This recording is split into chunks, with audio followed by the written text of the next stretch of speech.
Hi everyone.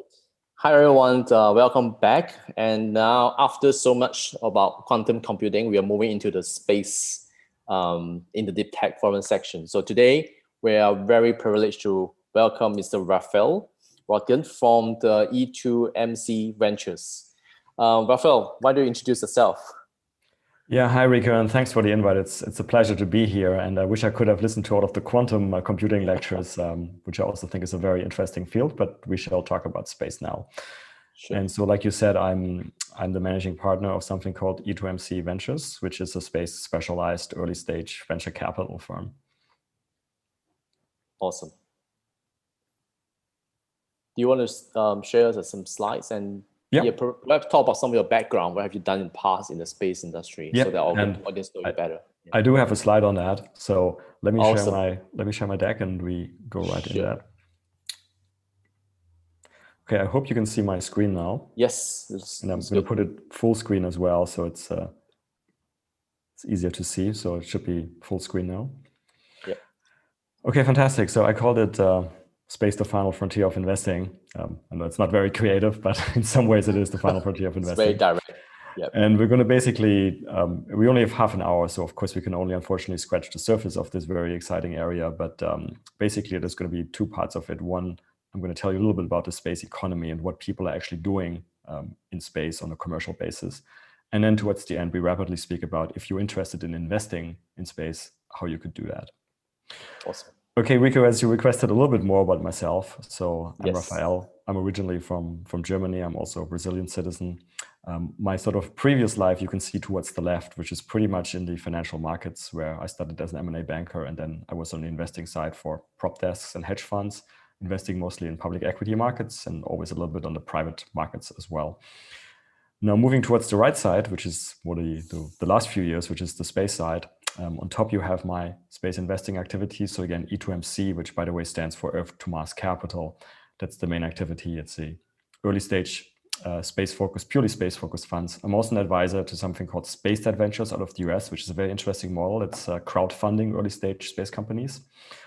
And then I do quite a few outreach activities. So I'm a mentor at a couple of accelerators for space companies, Creative Destruction and Seraphim. I'm involved here in Switzerland with something called Space for Impact, which is all about the positive impact that space activities can generate here on Earth. And then I do a few educational activities. So I have a podcast, the Space Business Podcast, roughly every 2 weeks. I wrote an introductory book on the space economy, unfortunately only available in German for the moment, although we will look to translate it this year. And I write and speak regularly at events and in various publications. But enough about me. Let's look at the space economy. First part. So the first question, I guess, is why is space so interesting to look at right now at this moment? Because obviously, it's been over 50 years since we've landed on the moon, and why now for investing and for commercial activity? The key reason, the key driver is basically dramatic cost decreases. And what you see on the left, which I think everybody probably has seen, is the Falcon 9 boosters coming back to Earth, meaning that, things that we previously would have thrown away, where, each one of these probably costs $20 to $30 million. We now reuse 7, 8, I think the current record is 8 times, but there's no reason why we couldn't reuse them 10 times or more. So huge cost decreases in the cost of accessing space, but also in the cost of operating in space, because all of the components of satellites and so forth are also coming down in price. So in many ways, the second point here, SpaceX is just the enabler, because SpaceX and other companies like SpaceX are helping to bring the cost down. It actually enables a lot of other activities for the first time in space in an economically viable way. And this is why the last point here, the space economy is projected to grow to trillions of dollars over the next decades.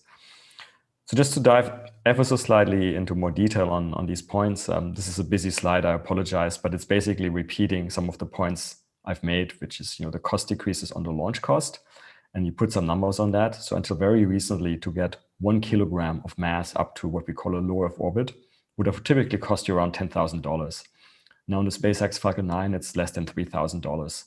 And with the new vehicle that they're working on, the Starship, it might drop by another magnitude, like it might drop another 90%. And another example on the satellite costs, a high-end Earth observation satellite. Again, 10 years ago, it may have cost you like $100 million, including the launch. You can probably have a satellite with similar capability, including the launch now, for a couple of $1 million. So again, dramatic cost decreases. But, and this is the last point on this slide, I think we're very early on still. I compare to the internet in the mid-90s, and I'll come back to that point. This is the overview of very, very often used in industry of the current size of the space economy. Global revenues, about $360 billion.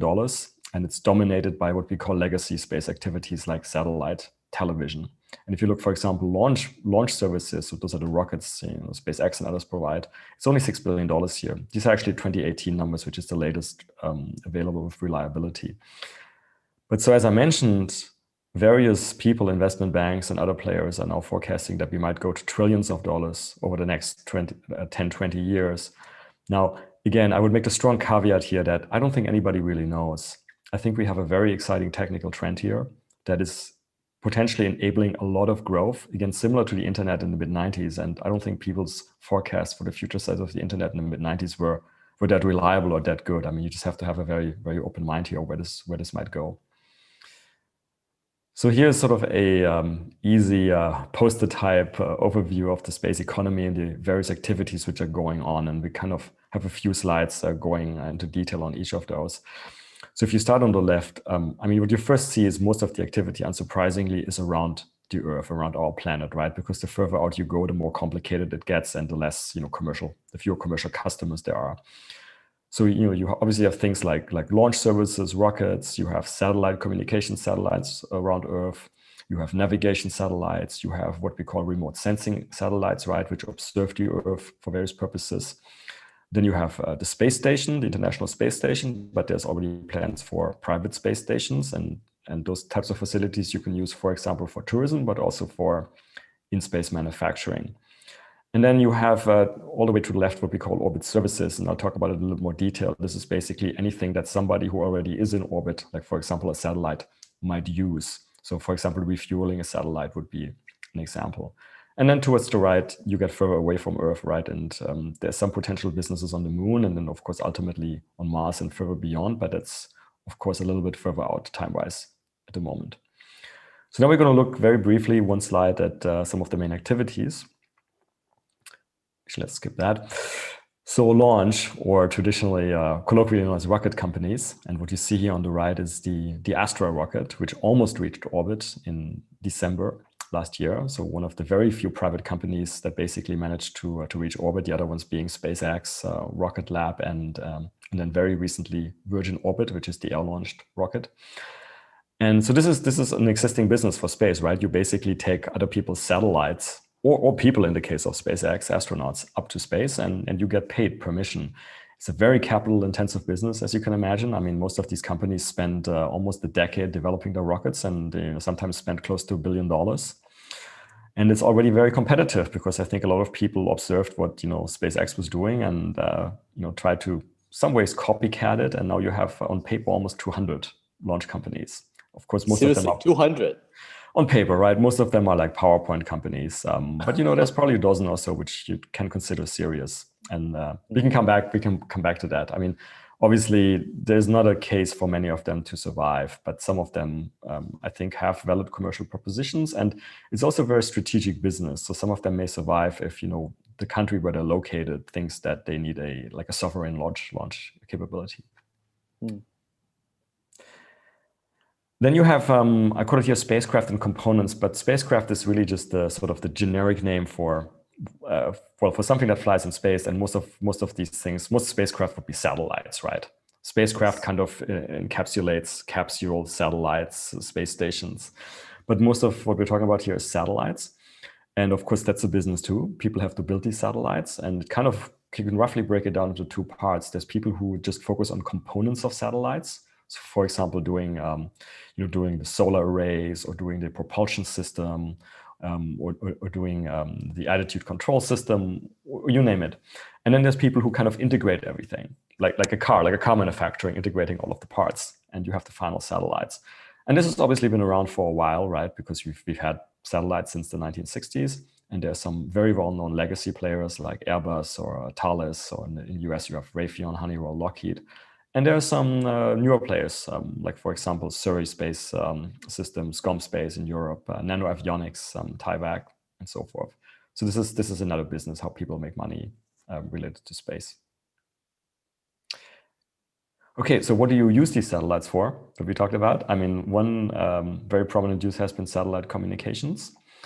And sort of the best known example, because it's been around for a few decades now, is satellite TV. So this is sort of the legacy use case, right?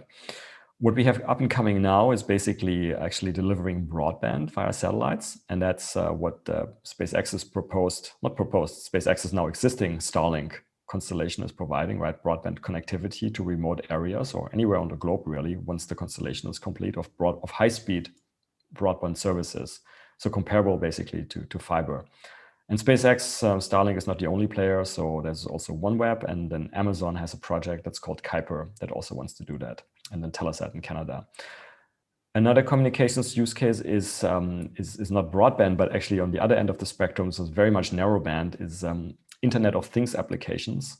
So you can put very, very tiny receivers on devices like wind turbines or containers or anything you may want to track, even cattle. And then basically satellites will help you track these assets. And there's a number of startups who want to do that and have started deploying satellites. So I put a few here: Swarm in the US, Myriota and Fleet are both in Australia, Hyper in the Netherlands, Kinéis in France, Astrocast here in Switzerland. Again, on paper, there's already quite a few companies, about 20 companies, getting very competitive. Then whatever you do in space with communications, you will need a ground segment, so-called ground segment, which is ground stations, right, where you receive the data. And I have it here on a communication slide, but the other space businesses we'll talk about, so for example, the remote sensing, where you observe the Earth with cameras, you also need to get the data back, and they also need these ground stations. So that is a business actually of people who they don't have any assets themselves in space, but of course they're 100% dependent on space in terms of their customers. This is why we also qualify it as a space business. Right. Then you have so does it mean that most of them are launching their own satellites or mini satellites or some sort of things into the space, and there's no concession or no one monitoring and regulation this space at all? No, you have to, typically most countries, I think all countries, you have to register when you launch something into space. And the UN keeps basically a register of objects in space. Right. And then depending on what you want to do, so for example, if you want to do anything with communications, you have to get the right spectrum, the frequencies as well through the ITU. So there's certainly regulation around it. Then this is there's actually quite a lot of, there's quite a huge, regulations around it. You need to get over there. You need to prep yourself that you need to rent certain frequency or equipments in order to operate it, right? So the startup cost is actually quite high. Yes. And of course, a lot of spectrum is already taken up as well, especially spectrum, which is sort of more usable, right? Usable, yeah. Yeah. And it's a regulatory process. So all of these companies, they typically have people who just do that, who just specialize on the regulatory part and speaking to the regulators. Moving on the communications businesses, then there's the component side of the business. So for example, people who produce antennas, right? And then there's some other business models, like for example, data relays, but that's kind of going into too much detail.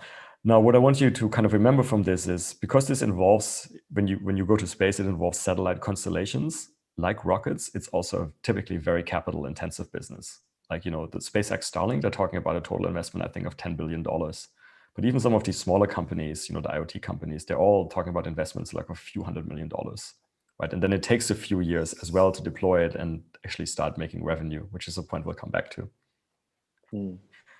Remote sensing, sometimes it's called Earth observation, because Earth observation is more descriptive in that you can tell what it means. It's basically when you have a satellite and it may have an optical camera on board, but it may also have other sensors. It may have an infrared sensor, or what we call a hyperspectral sensor, or what we call like synthetic aperture radar. But it's basically observing the Earth for some purpose. And it might be, very well-known use case, the weather. Or another very well-known use case is, of course, spy satellites, for national security and military purposes. So actually the picture on the lower right, that's a satellite picture of Pyongyang in North Korea.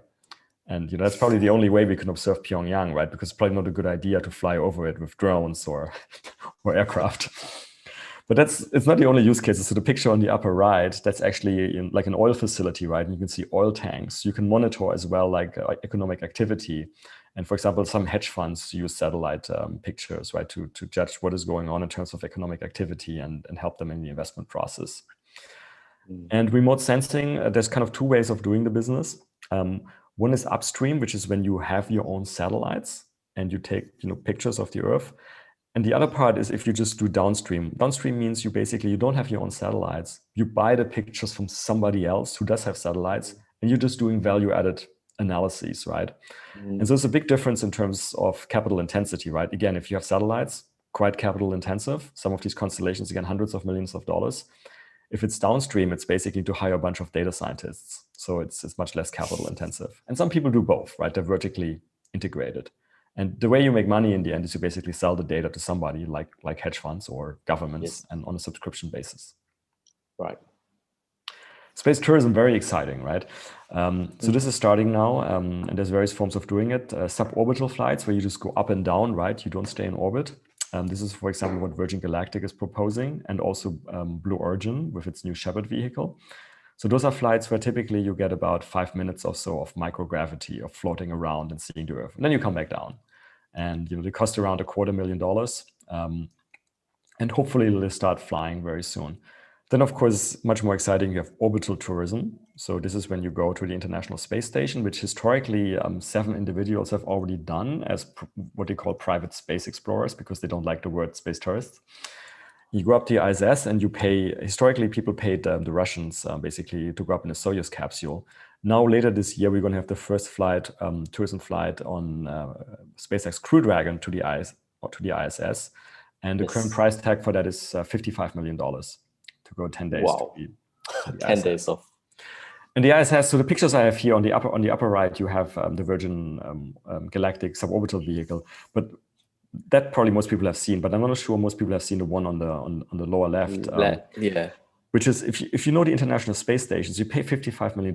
It's not a very nice environment, right? Because it's designed as a government laboratory. This little room with just screens and windows. Yeah, and now people are basically designing private space stations in a nicer way to cater to wealthy tourists. And this is the proposed interior of a company called Axiom's private space station, which will be deployed in the mid-2020s. And this was like entirely designed by Philippe Starck, the French designer. Another business is doing manufacturing in space. And this is basically where you use, there's actually 2 reasons of doing it. One, you just start producing things in space for use in space. There the advantage might be that if you start producing it in space, you don't have to take up the whole thing, which might be very bulky in a rocket. Like it may not fit into the rocket. So you could, for example, 3D print something in parts of a satellite, even in orbit. But the other use case is sort of producing stuff in space for Earth, which is very exciting because we've actually known for quite a few years that it makes sense to produce certain things in microgravity because you can make better products than you could on Earth. For example, better optical fibers, certain types of biological materials, pharmaceuticals, and even semiconductors. And people are starting to look at that now. Why? Because again, the prices have finally come down so much that it's possible to look at this. So you're actually building a manufacturing plant in this place. Yes. So people are doing it in various ways. It could be on a space station, or it could be just satellites who kind of go up for a certain time, keep orbiting. And then when they're done producing, they basically would re-enter the atmosphere and deliver the products back to space. All right. So hang on, maybe a silly question for me, but who owns the space now? Like who controls the space? Do we need to pay, who do we pay to use the space? No, it's call it the public good, right? It isn't owned by anybody. Yeah. It's like the oceans on Earth beyond the 3 miles offshore, right? Which is good and bad, right? It's good because you can go out. Sorry? There's no one monetizing that yet, right? That has the right to monetize that. No, you cannot buy a piece of space. I mean, you can in a way, right? Sort of, again, in some ways, if you kind of have certain frequency rights, but then it's not related to the space so much, right? Is it like a coordinate? Right? So someone wants to drop a satellite in certain location. So that's that satellite launcher or the owner owns that space in the space, so to speak. But so in an indirect way, sort of like when you have this communication satellites and you have certain, slots. Coordinates. Slots. If you occupy them, you kind of sort of control that, I guess, for a certain time. And then if you apply and you get it and you don't occupy it, actually you lose it again. But you can't buy real estate as such in space, I guess. Interesting. But made in space is interesting, definitely. Yeah. So quickly finishing up in-orbit services. So these are a bunch of businesses which happen in orbit, sort of to do something in orbit. And so you make your money actually in orbit. So it's not actually doing something for Earth, so to say. And I mentioned, for example, refueling satellites, right? Your customer is already in space. Another example would be what we're calling space tags. And space tags is almost like a connecting flight in space. So like a SpaceX may take you up your satellite on a rocket and they kick you out at a certain altitude, but it's not your final destination. You have to go to your final destination. And there's almost like an Uber that comes along, like another spacecraft, and takes you to your final destination. That's the business model now. Wow. Another example would be removing debris. I mean, because we have so many satellites up there and already had throughout history, right? Like something like 8 or 9,000. And some of them broke up. We have a lot of debris lying around. So some companies are now proposing to clean up the debris to reduce the risk of collisions. The problem with that business model is nobody knows yet who's going to pay for that. And then there's a few other business models, even like in-space data centers. But again, we could talk like for hours on each of these, but we have limited time. And then there's what I call the kitchen sink, sort of anything else. There's people who try to do like basically better GPS, because we can do much better than GPS now technologically. There's people who just have plan your entire space mission as a service provider, so you don't have to do anything, right? They book the rocket for you and they find a satellite and everything. You could operate a spaceport, and there's private spaceport companies now. We can ultimately do in-space power generation of solar power, right? That's very futuristic, and it's always been way too expensive. But again, now we have to look at it again because the costs are much cheaper. There's a bunch of stuff around the moon. There's potential mining of resources in space, right, on asteroids and on the moon. There's space entertainment, and I think you have Ale later on, from Japan later on today. Yes, Ale will speak That's later. basically space entertainment, right, because they have the artificial meteorite shower. It's very interesting. It's very interesting, yes. Yeah. And then I'm sort of like I said, but because we're at a similar moment as the internet in the mid-90s, there are probably a lot of businesses people haven't even thought about yet, right?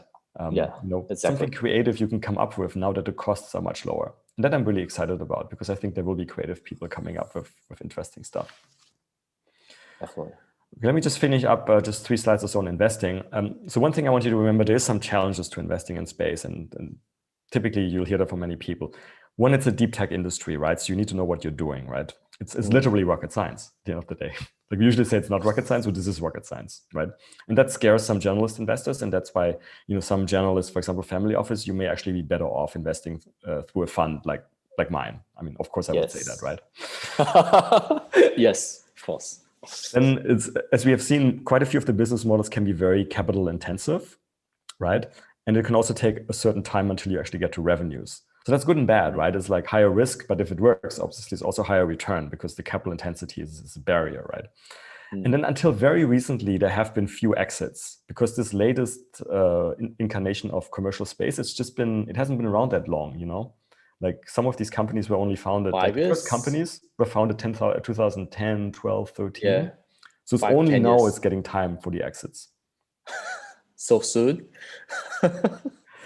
And then if you want to invest, how you can get exposure on the private markets, you could make direct investments. But again, you should know what you're doing. You can sometimes, there's SPVs, right, where you pool with other investors to get access to, like, for example, that's very common with SpaceX, right, where getting directly on the cap table is almost impossible. So you pool it in SPV. And of course, you can go through venture funds like mine. And on the public market side, we have more and more listed space stocks, and I'll come to that in a second. And now there already is one to 2 ETFs, and now ARK Investment Management out of the US is proposing space ETF as well this year. This just shows you the growth of private space investment over the years. It's been going up. And yeah, I mean, it's mostly in the US. I'm going to kind of, because we don't have time, skip over this. Here's some examples of fundraising rounds. I just want to show you that there's some really big rounds going on in space, right? I mean, unsurprisingly, SpaceX is like the biggest rounds, right? But there's some other launch companies. Relativity had a $500 million round late last year. Look, quite a few Chinese companies with very big rounds, right? And of course, the biggest round, unsurprisingly, the biggest rounds are the capital-intensive companies, right? Like rocket launch and satellite communications. But you see, it's a cross-section of countries and activities in space. I can't talk about investing in space without quickly talking about SPACs, the special purpose acquisition companies, which is obviously a very big trend in general at the moment. And it's also touched space. So we've had, just between late 2020 and now this year to date, we've already had 6 SPAC announcements. So this Virgin Galactic, the first one, that was in 2019. They were sort of like, they weren't the first one, but they're one of the first ones. But then in the last few months, 6 SPAC mergers of space companies. So suddenly we have 6 additional publicly listed space companies, at least if the mergers go through, right? They're announced now, they're not executed yet. And Momentus is a space tech company. AST & Science wants to connect directly from satellites to your mobile phone. Astra is a launch company. Black Sky is a Earth observation company. Rocket Lab is a very famous launch company. And Spire Global is another Earth observation company that focuses on weather. And they all have valuations north of $1 billion in their specs, and some much higher, like Rocket Lab is over $4 billion valuation. So suddenly you have even more space companies you can invest in, and this is on top of the ones you already had that were already listed, like Iridium or Orbcomm or companies like that. And I've created a sort of space index that's a combination of these new companies, and some of them that were already listed. And the red line is the space index. Blue is NASDAQ, green is the S&P. And you can see, like, towards the end of 2020, like, space really took off. Like, it has a huge drop as well. Yeah, and then recently it has a huge drop as well. I mean, it had very high beta against the market. Wow. And so that's it for my main slides. As I said, I have a podcast which you can check out. And then, yeah, Rico, if you have any follow-up questions. I have lots of questions, but I don't think 2 minutes is enough for me to ask all of them. I'll definitely have another session with you to deep dive in some of the things you present. Thank you very much, Rafael. It's so informative, and it's definitely a very informative, introduction to most of the people who are not familiar with the space economy. And you definitely nailed it down, man. I mean, you really know this is the economy that is going to be having so much potential to growth, and at the same time having a lot of challenges as well in certain of those sectors. Yeah, absolutely. I think it's a good eye opener for the young people as well, that this could be your potential future at sector or industry you may want to join, because I think rarely in many countries around the world that there's no space economy, so to speak, yet, or something very niche. It's something that young students or at a university level can actually think about this and study more, and this is actually a very good options I would recommend. I think it's a fantastic time now again. I think it's similar to the internet in the mid-90s, so it's an amazing opportunity, and there's a lot of activity in Asia as well, right? In places like Singapore and China, as we've seen, Japan. So lots of opportunity. All right, thank you very much, Rafael. I shall catch up soon, and have a nice day. Thank you. Bye. Cheers.